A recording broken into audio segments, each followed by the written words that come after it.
PKPB. Kita dah boleh semua boleh merentas daerah dan negeri. Alhamdulillah. So dan hari ni kita teruskan lagi kita punya usrah kluster yang siri ke-14 bagi kluster Nadwah Ilmuwan dan siri ke-9 lah bagi kluster Sains dan Pembangunan Mapan. Alhamdulillah hari ni kita dapat bersama dengan ahli kita yang seterusnya dan menariklah tajuk hari ni.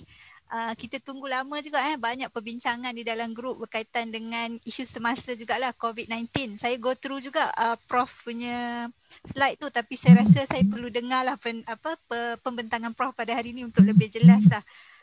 Tajuk kita hari ni adalah berkaitan dengan rekaan kejuruteraan kod kehidupan bagi menjejaki COVID-19 dan virus lain.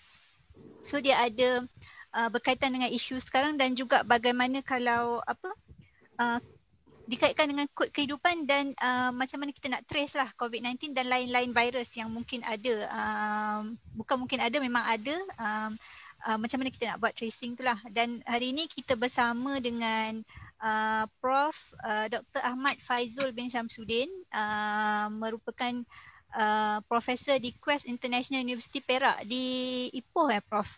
Ya, di Ipoh dan juga merupakan ahli seumur hidup kita lah di ABIM Wilayah Persekutuan saya maklum dan juga sebelum ni adalah pelajar daripada MCKK sekarang sebagai Biro Agama Islam. Ya. Persatuan MCKK. Biro Revolusi Islam. Revolusi Islam. Itu lagi hebat lah Revolusi Islam. Saya fikir saya tak akan ambil banyak masa lah. Saya akan terus silakan Prof. Faizul untuk membentangkan topik pada hari ini. InsyaAllah kita ada dalam masa 45 minit hingga sejam untuk sesi pembentangan dan seterusnya kita buka kepada sesi soal jawab lah. Tu tanpa melengahkan masa, saya menjemput Prof lah untuk buat pembentangan pada hari ini. Dipersilakan. Alhamdulillah. Bismillahirrahmanirrahim. Terima kasih banyak Fatin dan semua yang rakan-rakan sekalian. Alhamdulillahirabbil alamin wassalatu wassalamu ala asyrafil anbiya'i wal mursalin wa alihi washabihi ajmain. Allahumma shalli ala sayyidina Muhammadin abdika wa nabiyyika wa rasulika nabiyyi wa alihi washabihi ajmain. Assalamualaikum warahmatullahi wabarakatuh. Waalaikumsalam. Saya akan cuba ringkaskan daripada tajuk ini iaitu kejuruteraan kod kehidupan. Mungkin kita jarang-jarang dengar perkataan reka bentuk kejuruteraan. Kita biasa dengar kod kehidupan dan kita tahu kod kehidupan itu kan DNA, RNA sebagainya. Dan COVID-19 ni menjadi satu tajuk yang utama sekarang yang kita cuba bincang. Dan biasanya dalam reka bentuk kejuruteraan ini, kita bermula dengan bagaimana kita nak selesaikan satu masalah pandemik yang sedang berlaku sekarang. Itu pandemik jangkitan COVID-19. Yang dikatakan pandemik ini, bukan dia endemik. Dia katakan pandemik ini disebabkan oleh masalah COVID ini bukan saja berlaku dalam negeri Malaysia, tapi telah berlaku di peringkat global, dunia.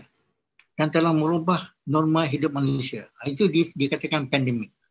Jadi bagaimana kita nak selesaikan masalah ini? Itu menjadi titik tolak pada keperluan yang kita cuba lihat untuk membuat satu reka bentuk kejuruteraan.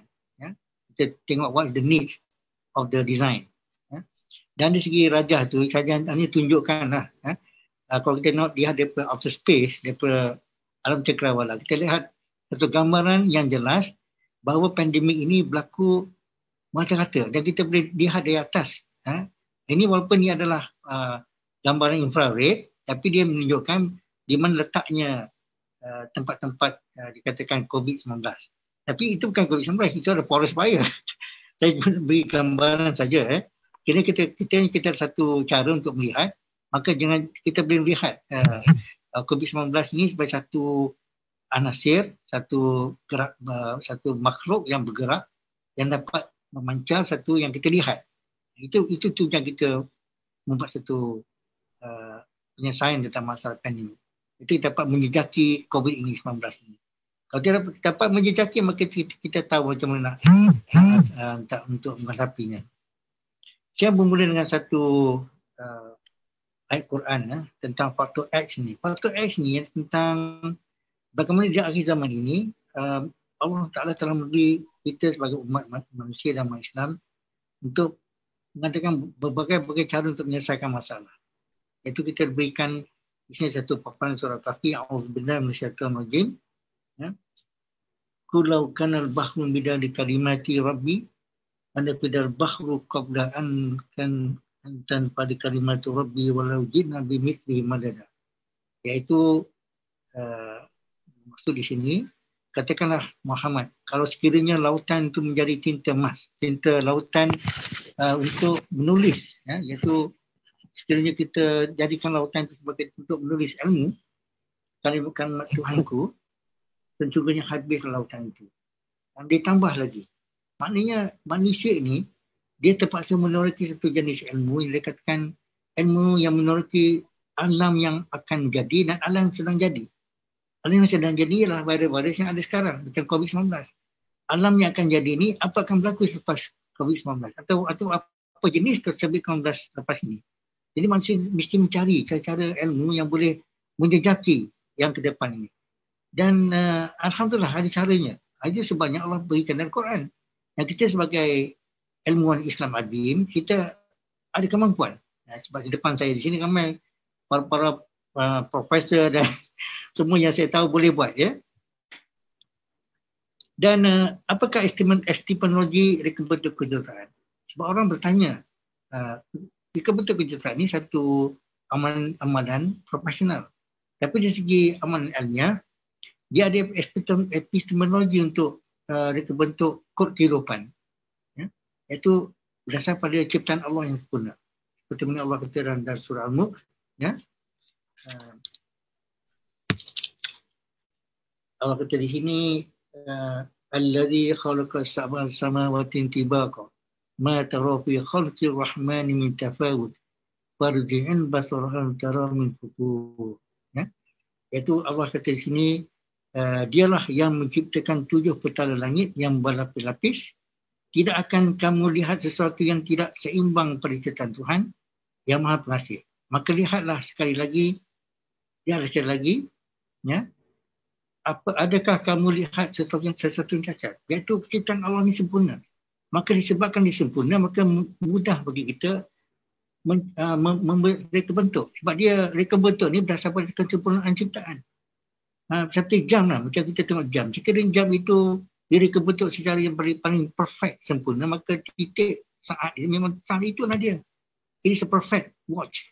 Jadi kita sama dengan reka bentuk yang Allah jadikan itu. Sekiranya reka bentuk itu perfect, maka mudah bagi manusia untuk membuat satu reka bentuk yang boleh cuba simulate atau cuba memahami apa yang Allah telah ciptakan itu. Dan di sini memang tidak jauh daripada apa yang dikatakan sains ketetapan atau precise science, atau dalam bahasa Belgium dikatakan exact Wetenskappen, iaitu satu precision. Ya. Dia tak kata pure science, dia kata exact Wetenskappen, dia kata satu sains yang tepat berdasar pada ketetapan yang dia ada dalam alam cakrawala ini. Ya.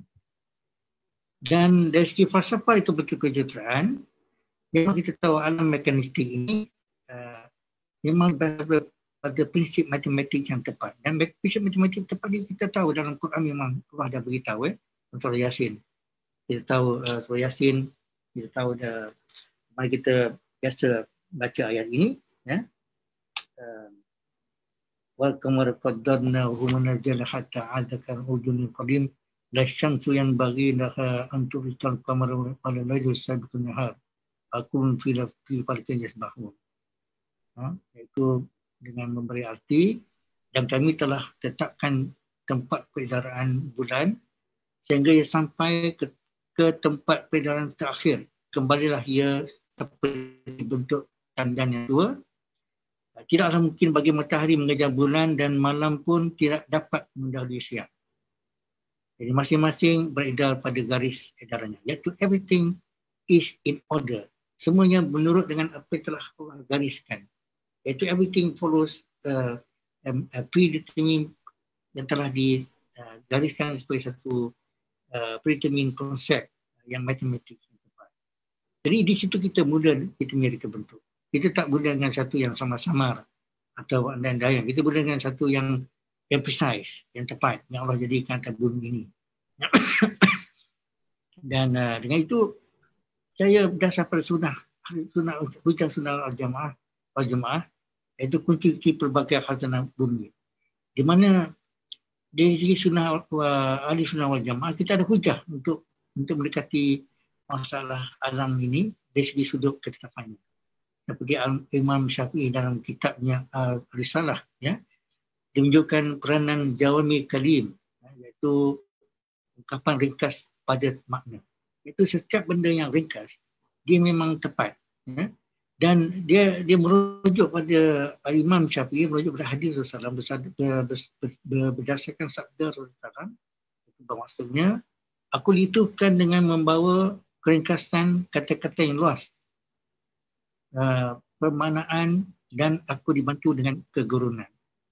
Mungkin kita boleh uraikan di sini, iaitu sesuatu keringkasan kata-kata, summary atau simbolik, dan memberi satu keluasan permaknaan dan bantuan kegurunan. Kegurunan mungkin disebabkan oleh penemuan perasaan yang sesuatu yang mistik atau rahsia yang menggerunkan Rasulullah, ya, tentang apa-apa yang berlaku di kelilingnya. Macam virus kita COVID-19 ni, kita tahu sebenarnya memang kita rasa gerun, ya, tentang apa akibatnya. Tapi kita mesti terlihat di segi permaknaannya. Maka sedang aku tidur, sedang Rasulullah tidur, aku dipaparkan kunci-kunci pelbagai khazanah di bumi, lalu diletakkan di hadapanku. Ini hadis riwayat Al-Bukhari dan Muslim. Jadi kita lihat paparan ini macam kita tengok hutan di depan kita ni, hutan gambaran saya lihat dalam slide ini. Memang hutan tu nampak seperti hutan biasa, penuh dengan kayu tumbang, tetapi dalam setiap elemen itu ada reka-reka bentuk sel-sel atau reka bentuk daun atau kayu. Ini memang pakaran Dr. Haimi lah, kan. Dan dalam sel ini reka bentuknya mungkin dapat membantu kita menyelesaikan beberapa masalah mungkin mikro, masalah ubatan ke, atau kita dapat ekstrak bahan-bahan yang penting untuk menyelamatkan kanser dan sebagainya. Jadi di sini dikatakan kunci-kunci pelbagai khazanah bumi yang kita boleh terokai dari segi apa yang ada dalam mereka bentuk yang ada dalam pada alam yang tadi ini. Ya. Boleh ikuti ke? Boleh faham ke? Boleh, insyaAllah. Teruskan. Amin, okey. Jadi falsafah reka bentuk kejahteraan hidup, dia mula dengan falsafah alam mekanistik. Dan falsafah ini dia tidak bercanggah dengan ahli sunnah wal jamaah, tidak bercanggah dengan pemikiran Islam. Sebab konsep mekanisme dan proses reka bentuk kejahteraan itu menggunakan falsafah Al-Farabi tentang logik berkait dengan falsafah mekanistik dalam kitabnya Risalah Fil Akal. Saya rujuk risalah ini di terjemahan Osman Bakar.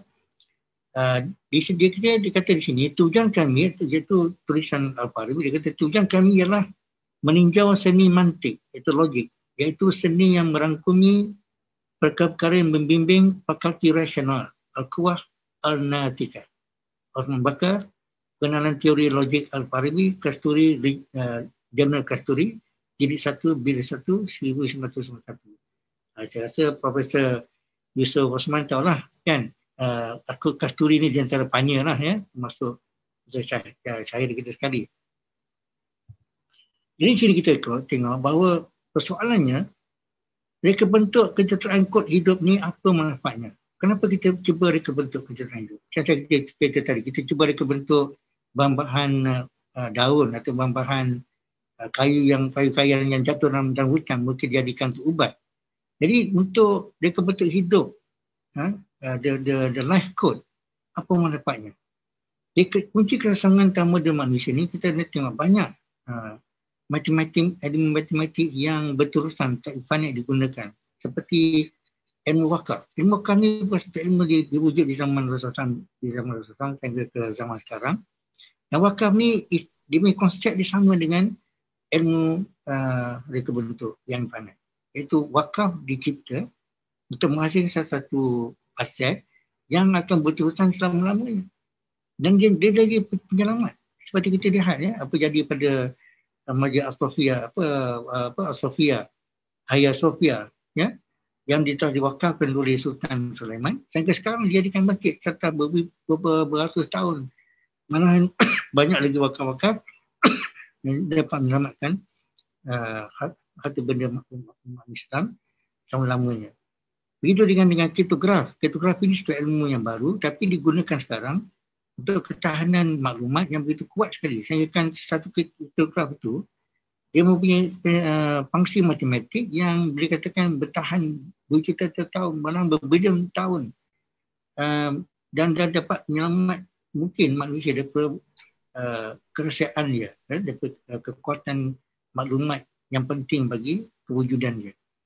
Dan kriptograf ini juga dia jadikan bahan untuk menjustifikasikan Bitcoin ni pergantian pada dinar. Dinar emas ni apa konsep dia? Dinar emas ni konsepnya ialah emas ni dia boleh wujud dengan half-life, radioactive half-life berjuta tahun. Maka digunakan sebagai bahan dinar, bahan kewangan, landasan kewangan. Tapi kalau Bitcoin digunakan satu fungsi matematik yang boleh wujud, yang boleh bertahan selama berjuta tahun, sama juga dengan nilai emas. Jadi konsep konsep betul-betul inilah penting bagi manusia hari zaman ini untuk meneroka. Dan manfaat dia kebentuk kita orang gambarkan abstract pattern. Saya cuba tunjuk apa tujuan kita cuba adakan reka bentuk kejuruteraan itu. Saya beri contoh sini satu US pattern.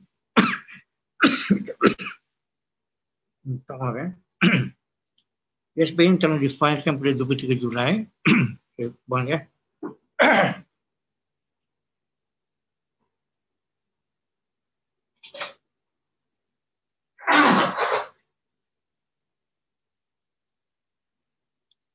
Minta maaf. US patent ni dia telah difailkan pada 23 Julai 2016 tentang kod COVID-19 ni. Dan kalau tengok gambar sebelah kanan, hanya ni tunjuk kod saja. Ya? Dan telah dipublish pada 3 Ogos 2017. Maknanya dia mengambil masa 2 tahun. Biasanya kalau kita tanya any patent di Malaysia, dia akan beritahu kita any overseas patent, especially US patent ni, mengambil masa 6 bulan saja. Jadi maknanya dia mengambil 2 tahun untuk dia publish patent ini. Mungkin dia telah buat macam-macam jenis verifikasi dan sebagainya. Dan summary pada abstract patent ni dibaca di sini. The present invention provides a live attenuated engineered coronavirus. The coronavirus may be used as a vaccine for treating and or preventing a disease such as infectious bronchitis in a subject. Maknanya, mereka bentuk atau engineer coronavirus ini dasar pada kod yang kita lihat pada kanan tu, ya, untuk kod hidup yang ada pada kanan itu, adalah tujuan untuk digunakan sebagai vaksin. Sekarang baru macam-macam debat tentang vaksin. Pada 2017, 2015 lagi telah dibincangkan tentang satu kod diwujudkan untuk coronavirus untuk hasilkan vaksin. Dan vaksin ini digunakan untuk berbagai penyakit termasuk penyakit radang paru-paru atau infeksi bronkitis yang biasa dialami oleh pesakit COVID-19 lah, ya. Dan hujah Al-Farabi lagi, saya mula dengan Al-Farabi sebab saya punya reka bentuk ini mula dengan matematik Al-Farabi. Dan hujah Al-Farabi lagi sifat khas 3 saya petikkan daripada terjemahan Osman Bakar, kitab Al-Farabi, Risalah Sudira Biha Al-Kitab, Risalah Permulaan Kitab. Iaitu mana-mana dua sisi segitiga apabila dijumlahkan adalah lebih panjang dari sisi yang satu lagi. Maksudnya di sini adalah apabila kita cuba lihat satu reka bentuk yang berterusan, yang infinite, kita mesti lihat satu konsep yang berterusan. Dan kita lihat bahawa konsep berterusan Al-Farabi ini daripada sifat khas ketiga. Dan di sini kita lihat bahawa menurut Osman Bakar, predikat ini petikan yang tergubah semata-mata daripada arat adalah setara dengan segitiga dalam lanjutan dan turut mewakilinya, iaitu merupakan salah satu sifat khas segitiga, iaitu dia boleh berlanjutan. Dia boleh membiak segitiga demi segitiga. Ya? Dan asal dibentuk kejuruteraan penyelesaian, kita untuk menyelesaikan satu masalah.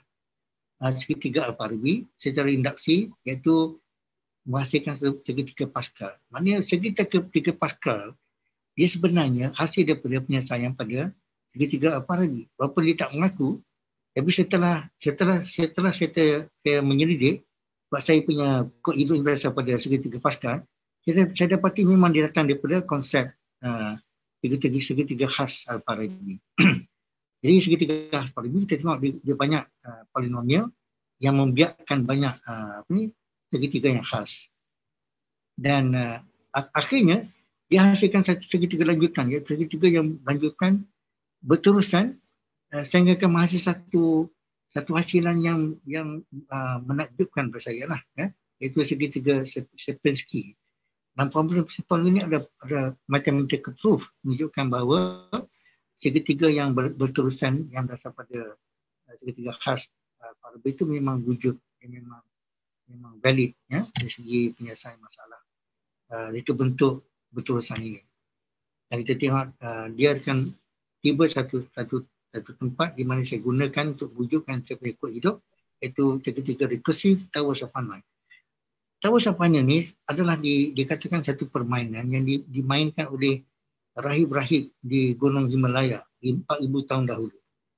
Mungkin dia dapat daripada kitab-kitab Buddha untuk menghasilkan penyelesaian rekursif segitiga ini daripada Sierpinski, ya.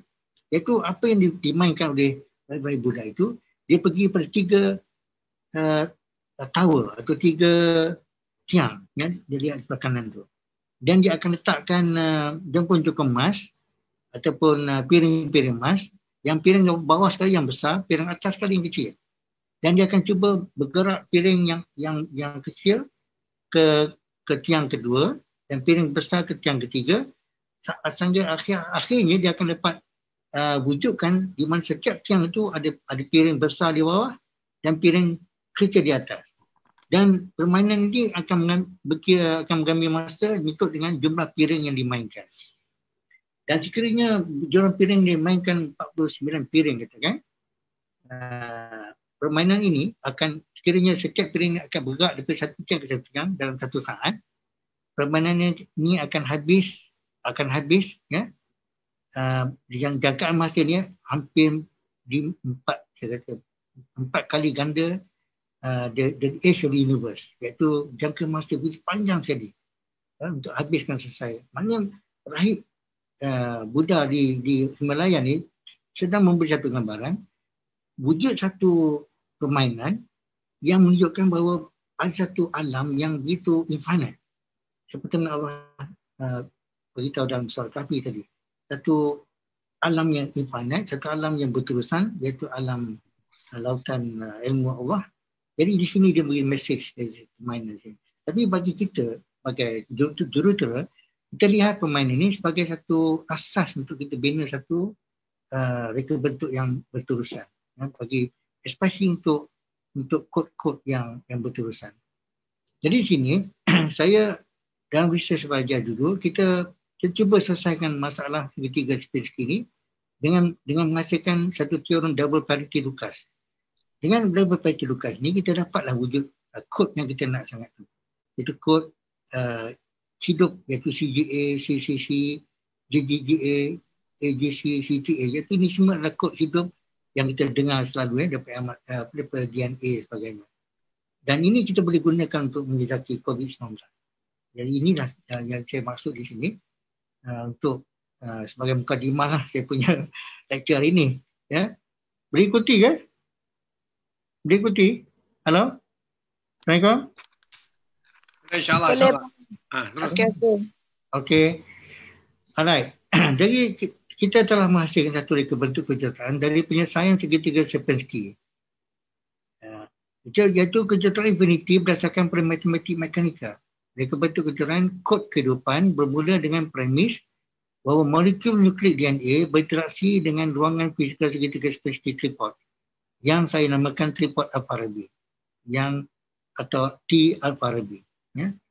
Bagi menyelesaikan pengolahan matematika yang memberi tambahan pada angka ganjil dan tepat dalam teorem Lucas. Iaitu kita olah ke teorem Lucas, kita wujudkan satu lagi sebelah kanan tu, dia punya layer tu, dia punya segitiga yang warna pink tu, warna pink, dan itu menjadi kita punya penyelesaian pada masalah kita. So, kita cuba hasilkan satu kod yang ada yang wujud dalam kod hidup yang wujud dalam 3 serangkai. Sebab memang dalam semua kod DNA dia ada 3 serangkai.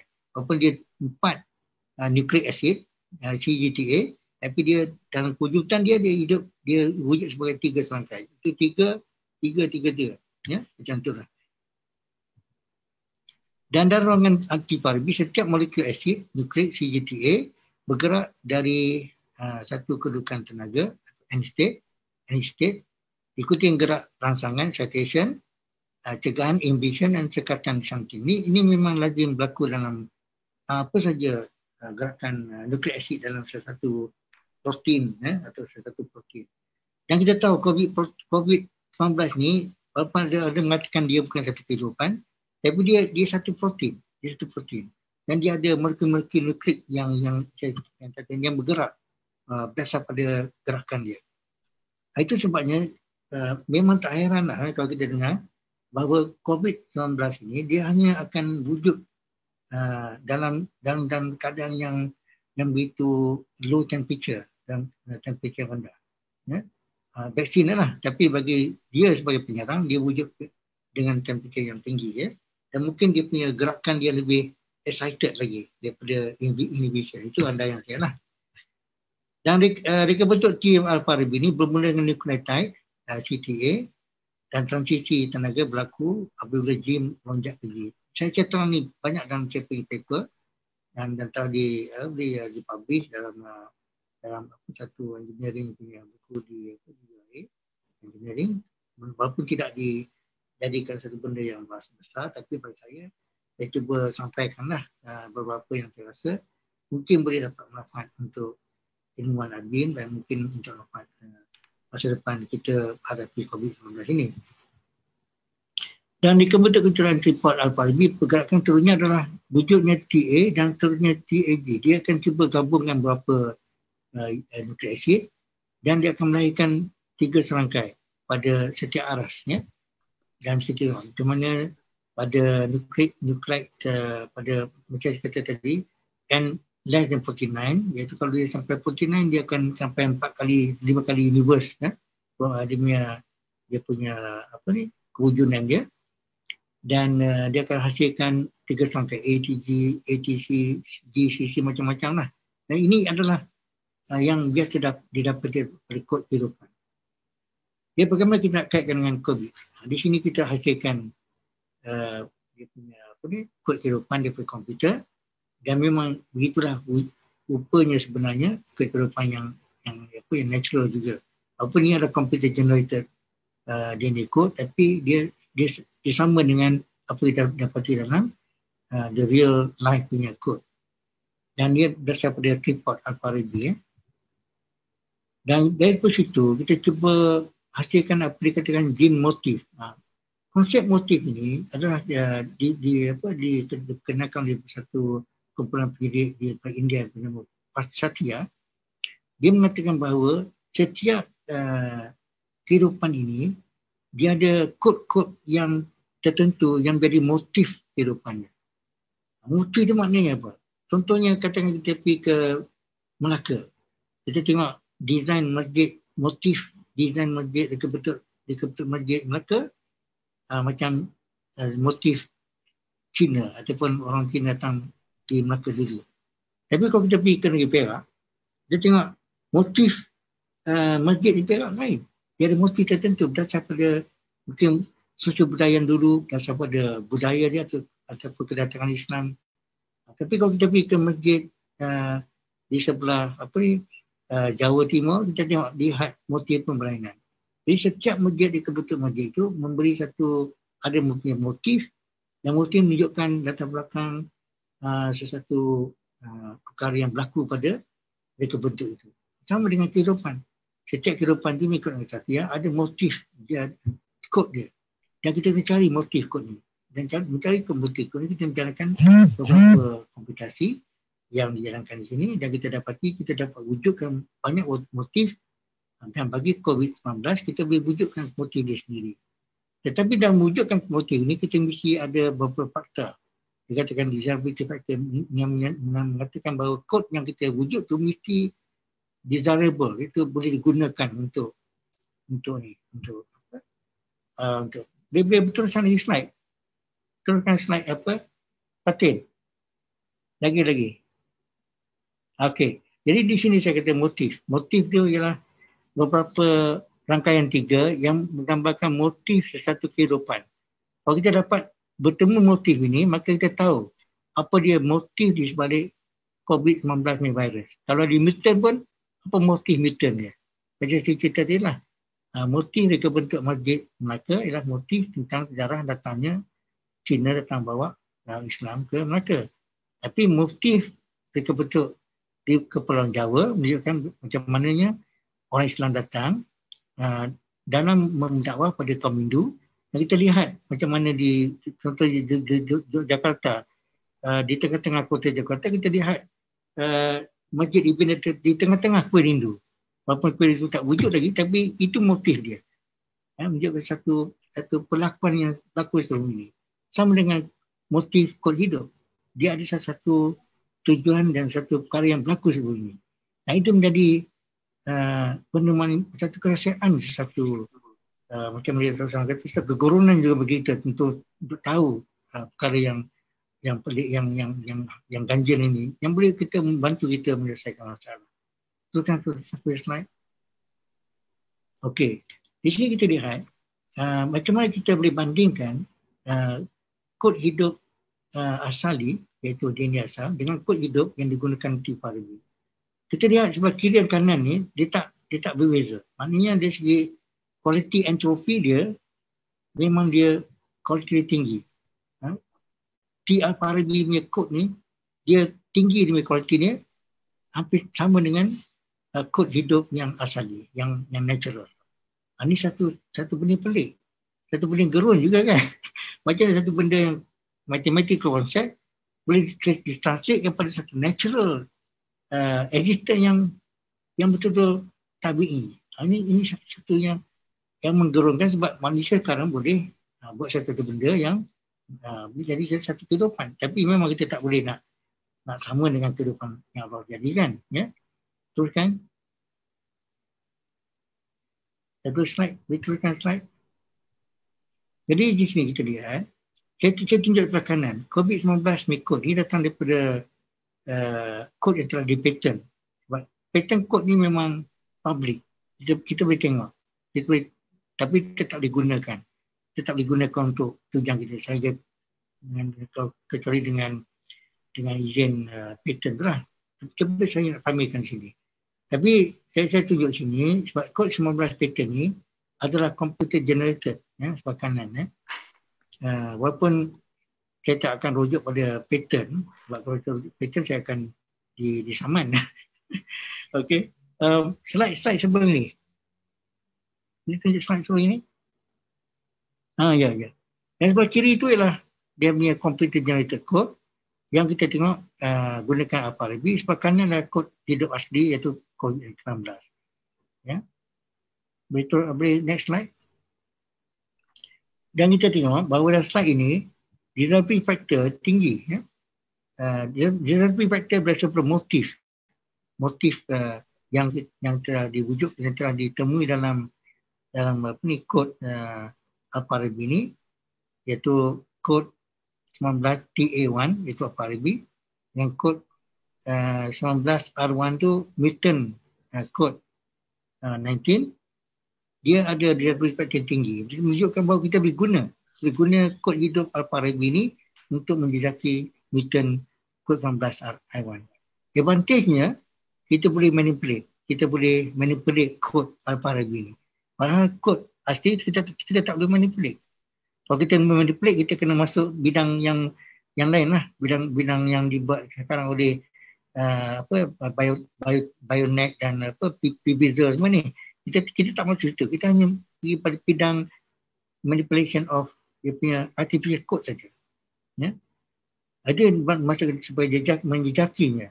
Next slide. Dan kita lihat macam kita berbandingan di antara yang asli, ya, makanan dan dengan apa lebih seperti ini. Ini maksudnya menjejaki mutant R5 iaitu COVID-19 mutant berasal pada natural code COVID-19. Sebab kalau kita menjaki daripada natural source dia.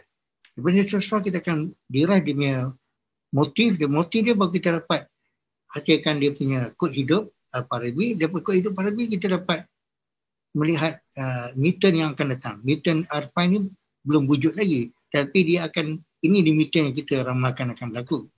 Ya. Dan kita tengok dia betapa tinggi di sini.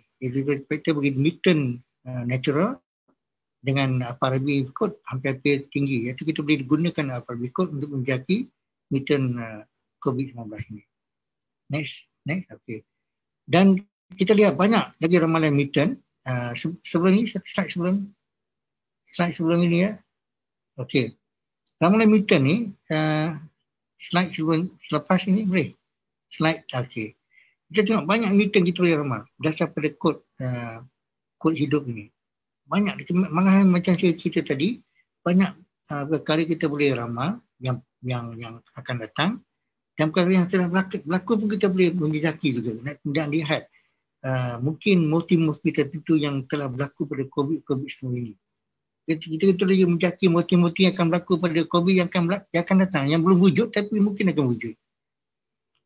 Next slide. Jadi dari segi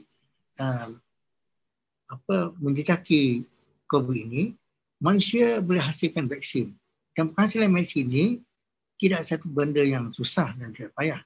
Sebab Raja saya guna sebelah kanan ni ada satu berdarah yang diwujudkan dalam satu research tank of fund yang dibuat dengan USM dengan Profesor Habibah di School of Pharmacy. Di mana dia wujudkan satu rajah di mana daripada kod hidup yang kita ramalkan tu, kita boleh rujuk pada bioinformatics yang belah kanan tu, nampak macam bulat tu, sebenarnya dia ada rangkaian bioinformatics dan dengan itu boleh lahirkan novel structure ya, yang akan sebati dengan penyakit itu. Dan apa yang dibuatkan oleh kumpulan, contohnya kumpulan USM ini, dia cuba extract molekul daripada sumber-sumber herbal sampai sumber-sumber halal, sumber herbal lah. Macam dikatakan tanaman-tanaman tamar di zaman Rasulullah SAW juga dapat beberapa spesies tanaman tamar dan juga dapatkan biomarker daripada kod hidup ni yang diramalkan ni. Dia cuba dikatakan ortodok. Dengan ortodok itu dia cuba dapatkan satu molekul di bawah tu yang dia katakan boleh mengatasi masalah sakitan itu atau masalah yang dikatakan COVID-19 punya problem contohnya, yang boleh digunakan cara untuk melemahkan ke atau untuk mengatasi. Itu dikatakan prototyping, vaksin ataupun terapi. Dia dua approach dalam mengatasi masalah virus. Satunya approach vaksin, itu memang kita dengar sekarang lah. Satu lagi approach terapeutik. Terapeutik ni dia guna cara pemakanan atau supplement untuk mengurangkan atau untuk mengurangkan kesan daripada COVID-19 ini. Tapi kita dengar hanya vaksin. Mungkin sebab vaksin ni itu cara yang WHO jadikan cara standard. Terapeutik ni saya pasti akan dihasilkan banyak lepas ini daripada sumber-sumber herba dan banyak sumber lagi dikatakan sumber yang boleh mengatasi masalah COVID-19. Jadi pada ringkasnya, akhirnya slide saya ini, Jadi ringkasnya, manfaat kejuruteraan hidup ini, dan seperti Al-Farabi, dia semata-mata untuk kita berdasar pada apa yang Sayyidina Abu Bakar kata di sini, pujian terhadap dia yang menjadikan ketidakmampuan kita untuk mengenali. Iaitu kita sebagai santri Islam, kita jadikan pedoman kita ataupun segala usaha kita untuk menjadi masalah dari sekarang COVID-19 untuk kita mengenal Allah, untuk kita dekatkan diri dengan Allah. Ya? Dan dengan itu kita dapat mungkin dapat menjadi COVID-19, dan dengan itu kita akan dapat menemui beberapa cara-cara untuk menyelesaikan. Itu sajalah. Allahu a'lam. Okay, terima kasih Prof. Saya ingat satu pembentangan yang jauh juga dia, tapi dia integrasi antara ilmu biologi, genetik, computer engineering dan pelbagai lagi lah, sangat luas lah. So saya ingat kod kehidupan dekat sini adalah yang saya faham maksudnya kita sendiri adalah setiap daripada kehidupan ni kita mengikut kod tersendiri, dan kalau kita belajar biologi ni adalah DNA lah, tapi dekat sini dikaitkan juga dengan apa tadi kod Al-Farabi. Apa mute? Ya. Tekan balik. Tak dengar suara dia. Tak dengar tu lah. Jadi Tu Haji. Okay, kod Al-Farabi dan macam mana, saya ingat menarik lah. Yang boleh saya cakapkan maksudnya setiap susunan alam, kehidupan dan sebagainya sangat tersusun, ada sistematik, teratur, tepat, menjadikan kita boleh membuat pengiraan dan juga orang panggil apa, prediction. So dekat sini bagaimana susunan-susunan kod daripada Al-Farabi itu kita boleh relate dengan kod kehidupan kita lah. DNA ni sebenarnya setiap kita ni memang DNA lah, dan virus corona itu sendiri adalah RNA DNA yang memang dia sebut dia semua, sebenarnya semua kat hidup ni semua kod je, ABCDE 1210 kan, dan daripada situ macam mana relate dengan matematik dan sebagainya tu sangat menarik lah untuk dihuraikan. Dan lagi satu, bagaimana kita mengenal pasti motif untuk kita membuat jangkaan. Motif tu penting untuk kita tahulah. So motif COVID ni apa, kesan dia apa dan seterusnya bagaimana. Saya rasa saya ingat guru saya selalu sebutlah, kita sebagai umat Islam tak boleh hanya reaktif tapi kena proaktif juga. So saya ingat, terima kasih Prof Faizul atas pembentangan yang membuka mata lah, sangat-sangat besar isu ni. Mungkin saya buka kepada kalau ada soalan-soalan untuk pembentangan kita hari ni, silakan. Assalamualaikum warahmatullahi wabarakatuh. Salam. Profesor Faizul. Ya. Ini very heavy dose of mathematical and soalan mungkin sedikit pencerahan. Kalau bulan lepas kita bincang dengan cakrawala space yang pun satu resource yang belum teroka. Ini kita deep down dari segi the minute element. Jadi bincang tadi ada Dr. Faizul menyebut dengan microbes. Kita di dalam biodi dalam hutan, memang mikrob dalam tanah ni memang satu sumber yang belum lagi terokai. Ini. Kalau dibuat comparison, Mana satu sudu spoon tanah tu menunggu more than mikrob tu, more than the people in the earth now. Mana banyaknya sumber-sumber yang minute ni, yang tak nampak. Kena pakai binoculars. Bahkan semua tahu penicillin, obat penicillin ni asal daripada mikrob. Penicillium fungi, satu jenis kulat yang ada dalam tanah. Sebab itu di Singapura dia satu yang ni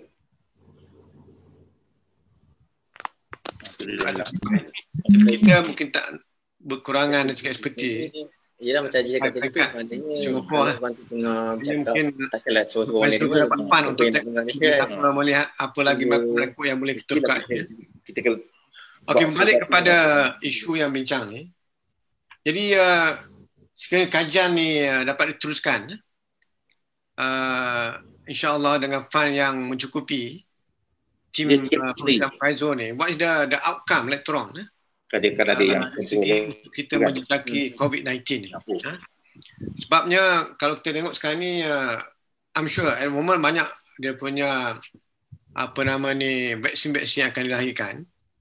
Contoh yang dilahirkan oleh BioNTech dengan Pfizer tu, yang CEO dia Uğur Şahin, orang Turki, dia sebelum dia buat vaksin ni, dia memang dia dah buat satu kajian dengan vaksin untuk kanser.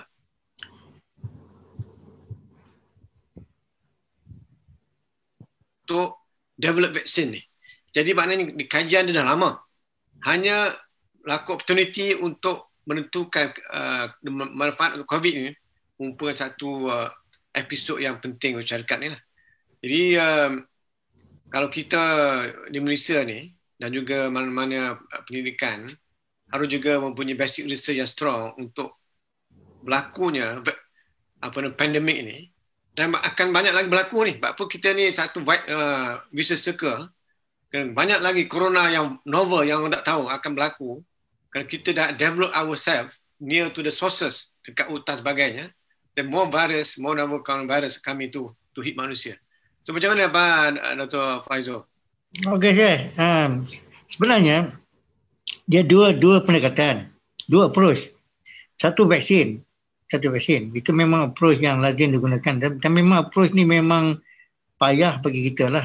Bagi kita yang daif dan industri kita di Malaysia ni pun daif pada saya lah. Biotech kita ni pada saya daif. Tapi satu approach yang berjaya di Malaysia, dikatakan approach therapeutic. Therapeutic ni dia menghasilkan macam you kata tadi, daripada bahan-bahan forest, bahan-bahan hutan, dia menghasilkan pemakanan yang boleh suppresskan.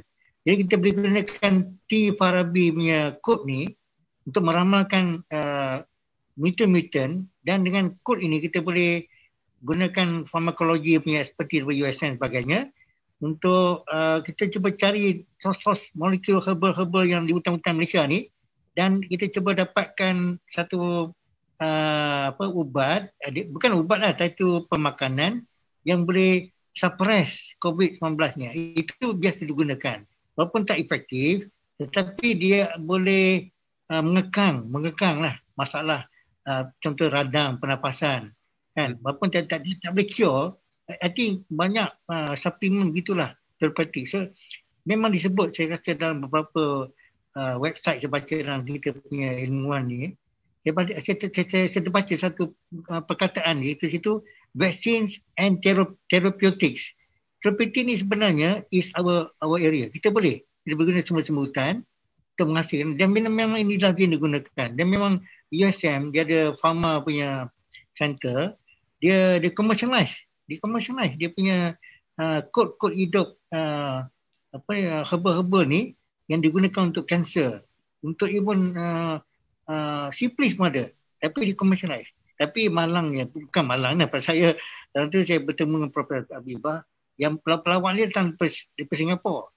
Company-company yang kaya Singapura datang beli patent ini dan dibuat suplemen ni di Singapura dan dijual rata-rata. Jadi di Malaysia kita boleh buat. Kalau KBI ke sebagainya, Allahuakbar lah. Okay. Kita kena beranilah, kita kena guna T. Farabi, kita kena cari bahan-bahan herbal tentang hutan kita yang saya kata Dr. Raimi memang pakar bidang tu. Kita cuba meshkan dulu. Jadi kita dapatkan lab-lab farmakologi yang DSM, UAA pun ada. Kita boleh hasil itu. Dia must be combined effort. Kalau nak jadikan private endeavour, kita boleh cari probably KBI kan boleh boleh dapatkan pelabur lah. Wallahualam. Okay. Okay, kalau ada lagi soalan. Assalamualaikum warahmatullahi wabarakatuh. Ada nak berkongsi pengalaman sikit.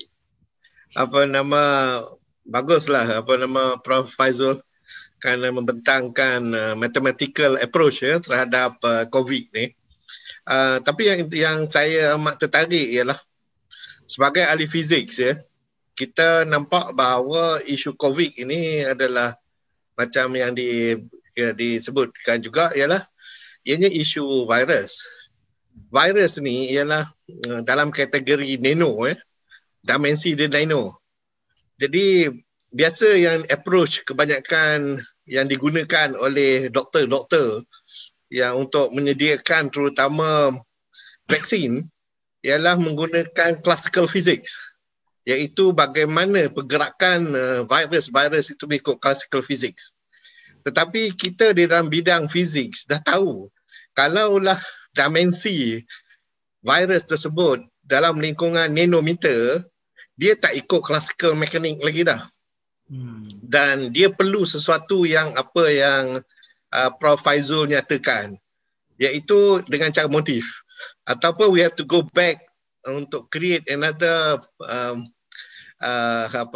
equation yang akan menyelesaikan masalah at that level. We are talking about a string theory, kalau dalam fizik kita namakan dia a string theory, yang walaupun masih lagi dibincangkan, tetapi saya amat tertarik dengan apa yang Prof Faizul bawa, iaitu dari segi motif. Motif tu secara tak langsung dia solve the string punya solution. Mengapa yang saya nak tumpukan hal ke situ, kerana bila kita boleh faham bagaimana virus itu bergerak, which is bukannya classical physics tetapi quantum physics. Dalam kumpulan kita ni ada orang quantum physics, tapi nanti kita nak dengar sama ada dia boleh bincang ke tak kat sini, bagaimana quantum physics tengok pergerakan virus ini. Dan penyelesaian Prof Faizul ialah satu cara, and anda akan cuba tengok, kerana anda pun sendiri duk buat calculation terhadap COVID-19 ni berdasarkan kepada string theory, dan kita dapati bahawa bila kita buat calculation guna string theory, that's why vaksin ini semua dalam 80% saja efektif, kerana mereka menggunakan classical physics sebagai asas kepada penyelesaian vaksin tersebut. Dan apabila virus ni kecil, dia dah jadi lain. Kerana just untuk maklumat sahabat-sahabat kita, apa dia beza classical dengan quantum physics ni? Quantum physics ni dia ada satu keunikan, iaitu dia ada apa yang kita panggil sebagai dual properties, iaitu property of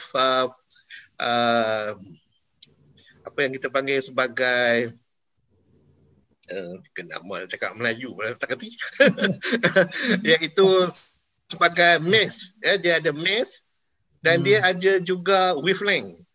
Yang jadi masalahnya di dalam classical physics tak ada wavelength. Dia cuma ada dalam bentuk wave. Dia tak ada dalam wave, tetapi dia hanya dalam bentuk sesuatu entity atau mass. Jadi bila keadaan itu, calculation dia lari. So itulah, saya terima kasihlah Prof Faizul kerana introduce the solution. Walaupun kalau bagi saya terpaksa calculate daripada awal lah, the string theory itu patah balik ke Einstein punya, kena recalculate, tengok permukaan space and time apa semualah, panjang cerita dia, very complex. So tak apalah, saya nak dengar kok ada orang yang daripada quantum physics boleh cerita bagaimana kita boleh gunakan Prof Faizul punya idea ni, menggunakan motif sebagai penyelesaian. Prof Yusuf, macam mana?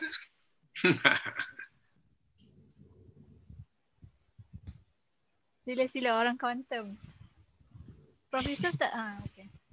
Yes, orang quantum. Anda nak dengar orang ni? Betul lah tu yang Prof Kamar disebut lah. Kalau dia guna fiziknya itulah.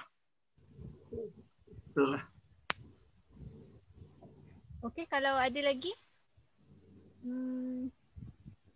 Ya, balik pada motif tadi, memang T. Farabi ni dia menghasilkan satu jenis rongkar segitiga yang khas yang berterusan, iaitu dia menghasilkan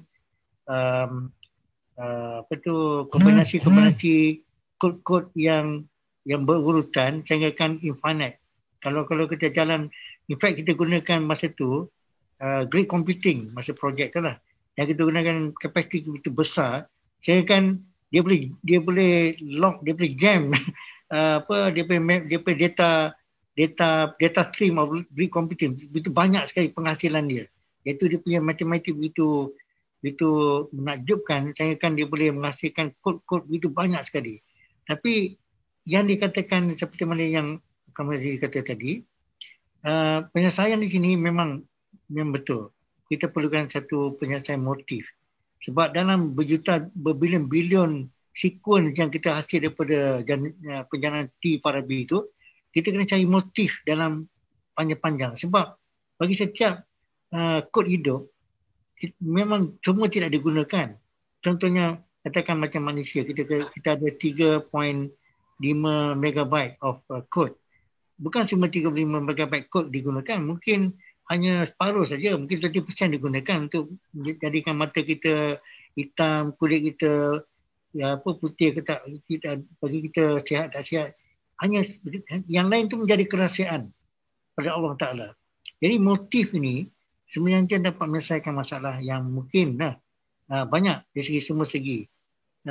Macam saya kata tadi, kalau COVID-19, kalau kita dapat meramalkan Newton yang akan datang, dan kita tahu motif-motif yang sebelum ini telah wujud, itu digunakan meramalkan motif yang akan datang, dan kita boleh menjejaki, kita tahu di mana dia akan, apa kesan, apa jenis ubatan diperlukan, apa jenis terapeutik diperlukan, apa jenis vaksin diperlukan.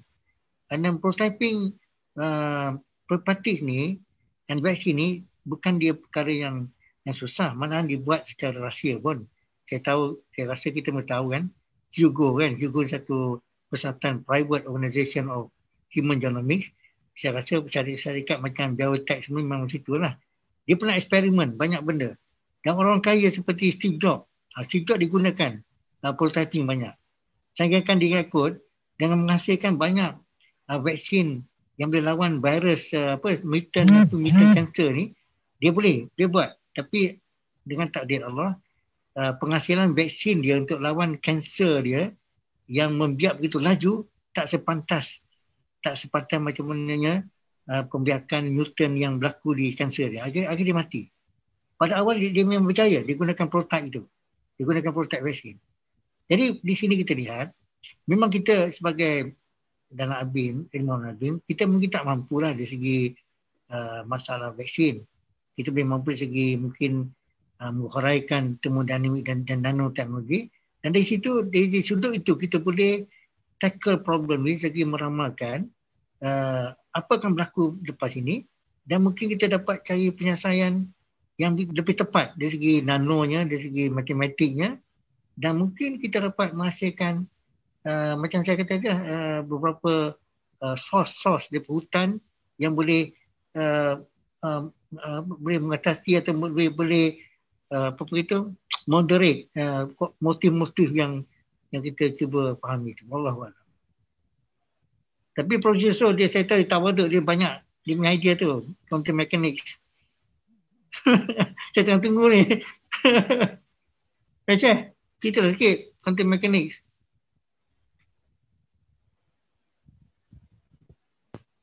Profesor unmute.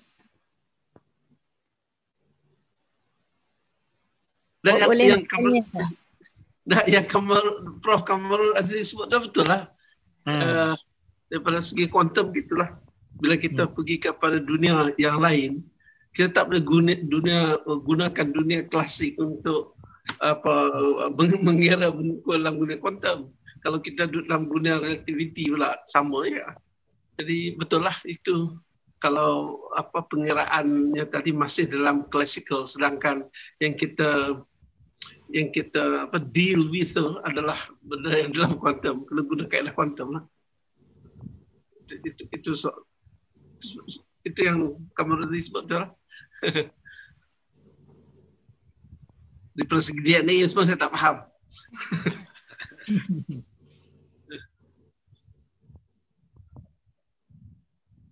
Assalamualaikum.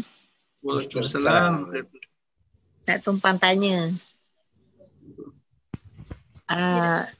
Soalan saya ini sebab saya dari segi kuantum ke apa semua tu saya tak nak sentuh. Tapi saya nak tanya sebagai orang layman lah. Apakah ada unsur-unsur ataupun pengaruh-pengaruh yang boleh mengubah corak atau pattern yang terbentuk tu? Tu yang nak tanya. Pattern tu kod pattern yang kod lah. Ya. Okey. Siapa boleh jawab?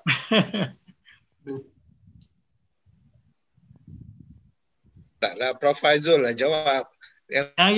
Sebenarnya memang possible because kalau kita kalau kita again lah, saya hanya boleh jawab dari sudut string theory. Berdasarkan pada string theory memang kita boleh ubah dan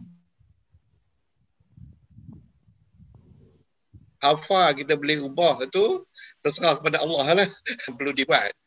Jadi dalam perkara ini kita dapati bahawa sebagaimana yang Prof Faizul letakkan ayat Quran surah daripada itu penting tu surah tu kerana beritahu ada kita bahawa ilmu Allah itu banyak, tetapi berapa banyak yang Allah willing to disclose dekat kita manusia ni itu bergantung.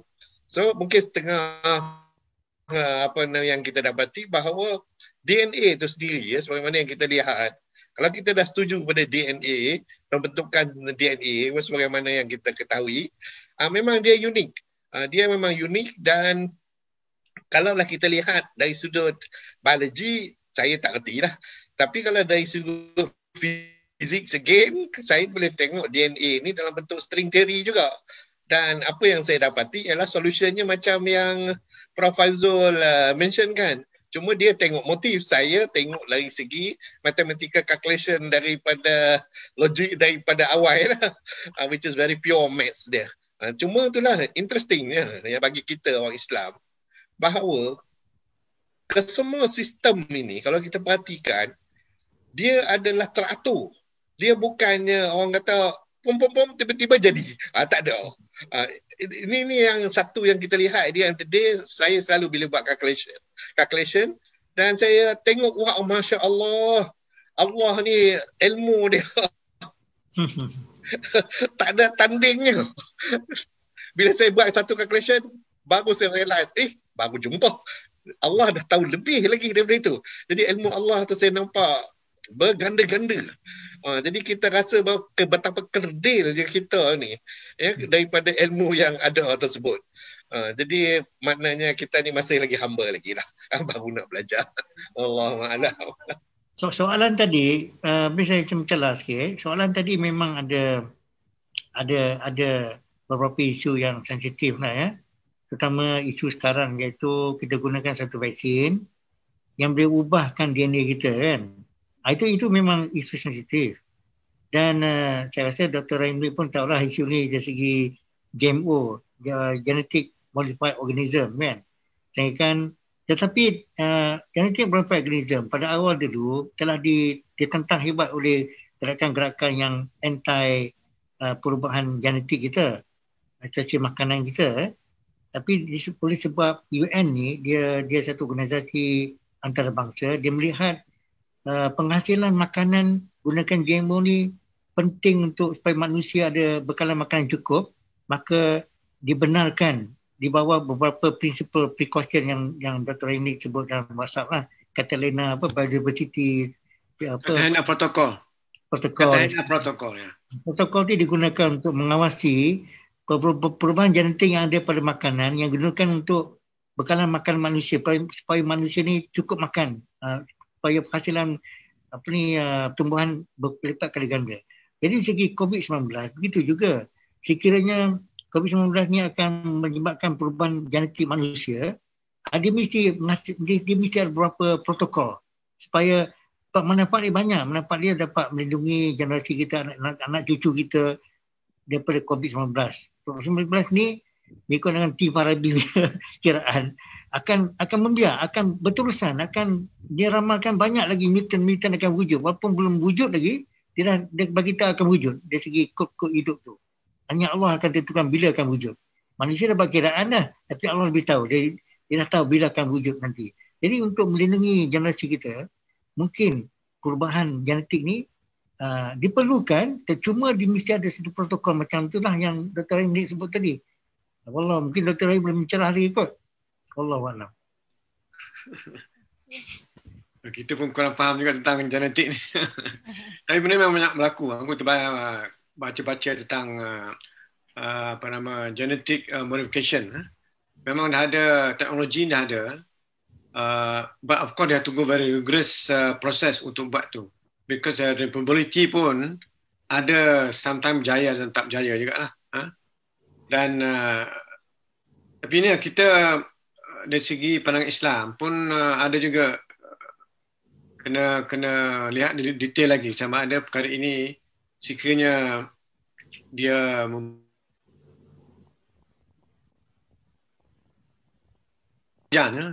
kita harus lihat. Tapi dari GMO memang dah banyak dah produk jagung, terung, tomato, semua GMO banyak. Negeri kita dan Singapura tak masuk, tapi negeri lain dah banyak. Di India mungkin tak masuk, tapi negeri lain dah banyak menggunakan GMO untuk production. Kan tak cukup semua makanan ya. Wallahu alam. Terima kasih semua. Saya ingat ada lagi ke soalan? Kalau ada daripada yang lain? Ada sikit je. Okay. Tentang hari ni berita hari ni. Top EU scientist warns COVID-19 vaccine linked to sterilization of women. Kalau boleh sikit ada pencerahan ke macam mana ke? Dia punya saya pun tak baca dia punya, mungkin Prof bercerita sikit dia punya basis.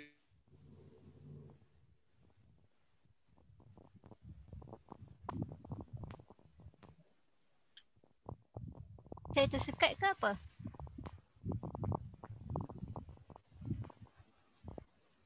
Dia ini maknanya sedikitlah apa yang diterangkan tu, maknanya kita kena ada pro and cons jugalah sebab saintis dia macam-macam kan. Dia first publish ni dekat UTC.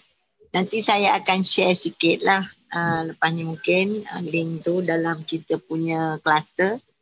Tapi maknanya apa yang kita bincang malam ni banyak kesan dan pengaruhnya itu kita tak tengok lagi dari segi bab hukum dan sebagainya. Itu je lah yang mungkin saya nak timbulkan sedikit lah. Itulah mungkin boleh saya tambah? Okey. Teruskan. Okey, saya cuma nak tambah yang mengenai cerita itu cuba follow through lah. Dan apa yang didapati ialah yang sebenarnya dia bukannya ambil vaksin dalam blind test typical untuk vaksin. Dalam blind test dia hanya ambil placebo, dan apabila placebo tu tahu macam mana contaminated dan dia kena penyakit itu. So dan yang ini telah disahkan oleh tempat di mana dibuat kajian bahawa dia tak ambil vaksin. Bukannya vaksin yang menyebabkan itu, tapi placebo yang telah contaminated. So yang itu dah keluar dah, baru ni terkeluar. So cuma itulah Ana cuma nak beritahu, nak tanya, nak clarify satu benda, iaitu vaksin yang dikeluarkan oleh dua company ni, Pfizer dan lain-lain, mereka menggunakan bukannya DNA, dia pun menggunakan yang lagi satu tu RNA. RNA ni sebenarnya bukannya dia tak boleh dia tak boleh apa yang kita panggil duplicate itself. So oleh kerana dia tak boleh duplicate itself, maka possibility untuk dia menukar DNA manusia tu memang tak ada lah. Memang tak ada. Kecuali lah ada ilmu baru-baru ni keluar pula kata RNA boleh duplicate, daripada maklumat yang saya tahulah dan juga confirm oleh fizik sendiri pun, kami buat kajian memang RNA tak boleh duplicate. Yang boleh duplicate cuma DNA. Dan mereka menggunakan RNA. Jadi maknanya tak boleh duplicate. Tak boleh duplicate maknanya dia takkan ganggu DNA manusia. Itu berdasarkan kepada ilmu yang kita tahulah. Wallahu a'lam. Ya, saya minat tentang apa yang kita Kamarul kata tadi, Prof. Kamarul. Iaitu kita boleh cuba gunakan T-Farabi ni untuk menjejaki RNA juga.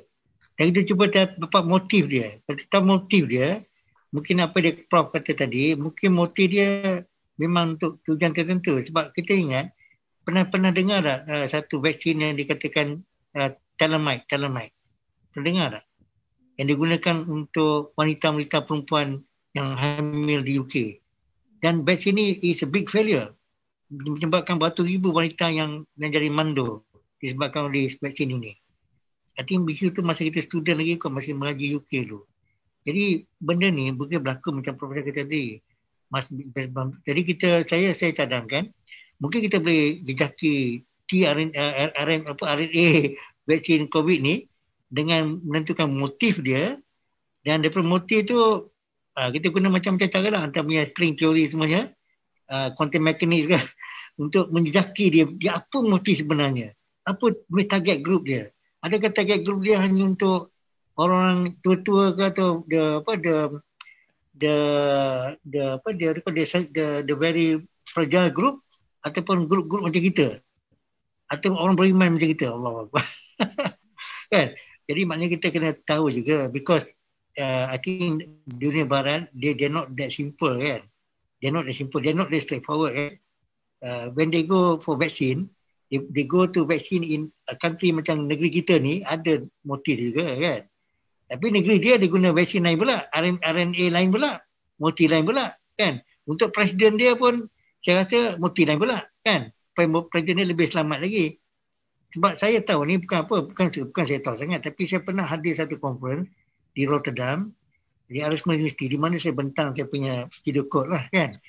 Dan masa saya bentang tu, saya jemput satu sesi yang ganjil sikit lah. Yang dia hadir oleh company macam Pfizer ni lah. Kan diceritakan bagaimana dia boleh treat cancer pada golongan-golongan kaya ni yang sanggup bayar berjuta-juta dolar untuk RNA ikut lah. Tapi hanya untuk kaya saja. Dan dia sanggup bayar beratus-ratus, dia punya market value, saya rasa dia kata dia got income about $100 million from the special vaccine for the rich people. So they have certain vaccine for the rich. Buat poor people macam kita ni, dia ada motif lain pula. Kan? So apa yang Prof kata tadi, kita boleh awasi lah. Abim boleh awasi lah kan. Wallahualam Syekh. Ya. Okay.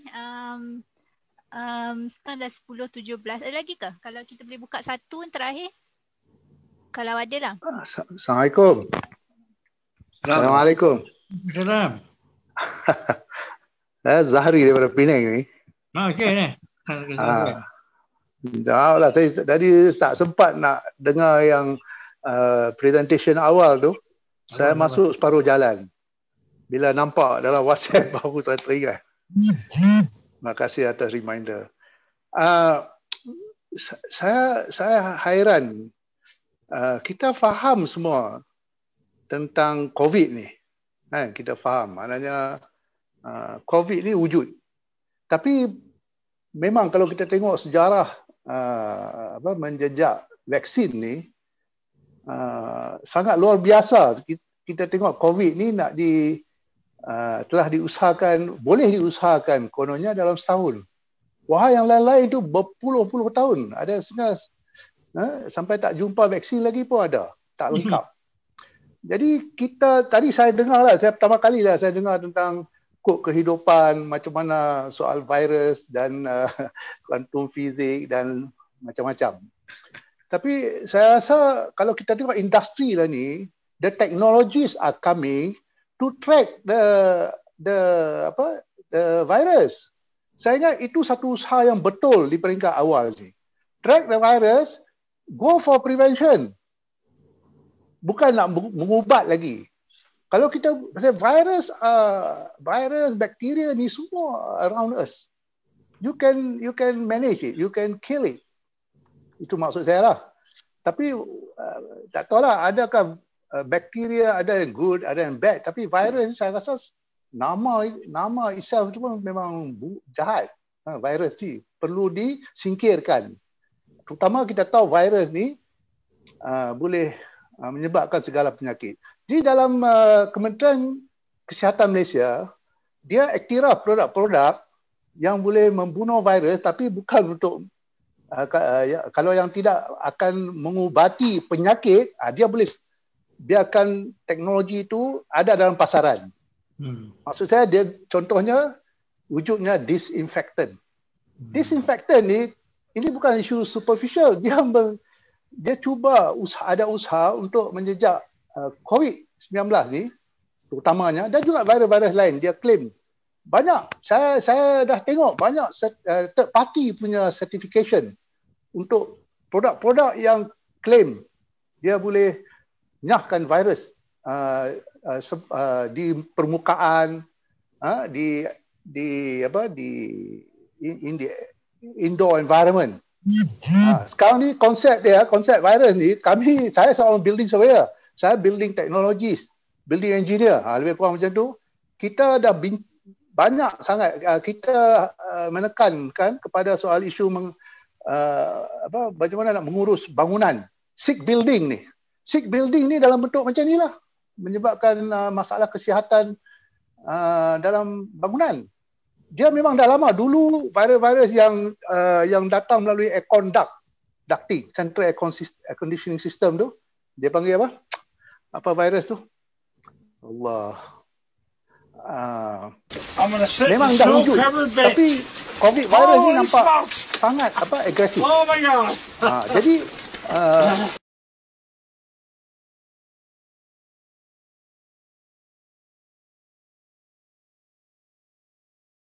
sebenarnya usaha yang awal yang kita perlu tengok juga. Bukan nak pergi selidik, nak tengok kenapa virus tu wujud. Saya ingat ini bukan zaman dia. Saya rasa dia akan datang, macam-macam akan datang. Tapi kalau kita boleh sediakan tool-tool yang boleh prevent it from disturbing kehidupan kita, itu should be our priority. Saya ingat kalau kita orang Islam, mana siapa yang buat teknologi atau industri memproduce alat-alat yang nak manage virus as disinfectant lah. Tapi saya few kenalan saya, dia pun manufacture teknologi ni dah going worldwide. Dia kepakaran mereka semuanya dalam air conditioning punya teknologi. Dia create air conditioning to condition the air. Sama ada kalau di negara panas sejuk dia panggil heater lah. Tapi yang di negeri macam negeri kita ni dia panggil cooling equipment ni. Jadi aircon lah, kita panggil aircon macam tu. Aircon maksud cool, tapi kita actually conditioning the environment, the indoor environment. Jadi dia orang dah produce. Sekarang ni bukan soal disinfect the whole room. Dia dah mula keluarkan teknologi yang boleh manage personal space. Orang tu boleh bawa dia punya alat tu macam bawa beg tangan. Jadi as long as dia rasa dia boleh alat tu boleh disinfect around him, he safe. Dia tak beri orang lain. Pasal bukan senang nak bukan maksudnya dia produce a lot of option. You boleh ambil lah untuk managing a bigger space, masjid ke, klinik ke, you masuk, it's already disinfected the whole ni. Jadi maknanya dia spread from spreading. Dia protect the people, and then also orang yang bawa virus, dia make sure that there's no spread of the virus. It kill it in the atmosphere. Jadi saya ingat kita saintis kita kena bekerja sama teknologi untuk fokus benda-benda yang immediate need ni. Saya ingat kalau sambil tu nak pre-study benda-benda detail tu, yang tu tak apalah, yang tu mungkin good exercise, tapi dalam konteks masa ni saya ingat dia memerlukan teknologi yang untuk soal prevention ni. Saya ingat prevention is more important now rather nak arrest the spread of virus. So saya minta pandangan semua di sinilah cerit pandai sini yang pelbagai bidang, fizik, biologi ke apa pun, untuk tengoklah bagaimana kita orang Islam. Orang Islam ni saya tak ada, saya dalam pencarian saya tak ada satu company Muslim yang market produk original ni. Di Malaysia semua Cina saya nak abang bagi. Tapi produk tu of course lah is a Muslim country Malaysia, tapi semua dia orang yang buat.